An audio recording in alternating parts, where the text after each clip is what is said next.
Dans une petite ville nichée au creux des montagnes, un vieil horloger nommé Marcel tenait une boutique depuis plus de 50 ans. Son atelier, rempli d'horloges anciennes et de montres à gousset, était un lieu où le temps semblait suspendu. Pourtant, un mystère entourait cet homme discret. Chaque montre qu'il réparait fonctionnait toujours mieux qu'avant, comme si elle renfermait un enchantement. Un jour, une jeune fille prénommée Élise franchit la porte de l'atelier. Son grand-père lui avait légué une vieille montre cassée, affirmant qu'elle détenait un secret.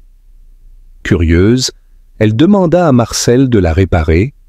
L'horloger prit l'objet entre ses doigts, tremblant. En l'ouvrant, il découvrit un mécanisme d'une finesse extraordinaire, gravé d'inscriptions mystérieuses. Son regard s'assombrit. « Où avez-vous trouvé cette montre ?» demanda-t-il. « C'était celle de mon grand-père, » répondit Élise. « Il disait qu'elle pouvait remonter le temps. » Marcel soupira.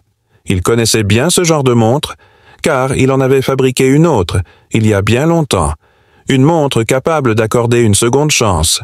Après une nuit entière de travail, il remit l'objet à Élise. « Faites attention, » dit-il. « Le temps est un cadeau précieux, mais il ne doit pas être manipulé à la légère. » Intriguée, Élise remonta la montre, et tout autour d'elle sembla vaciller.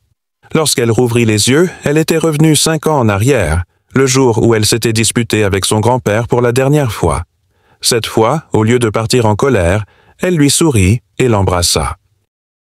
Lorsqu'elle revint au présent, une larme coula sur sa joue. Son grand-père n'était plus là, mais elle avait eu la chance de lui dire au revoir.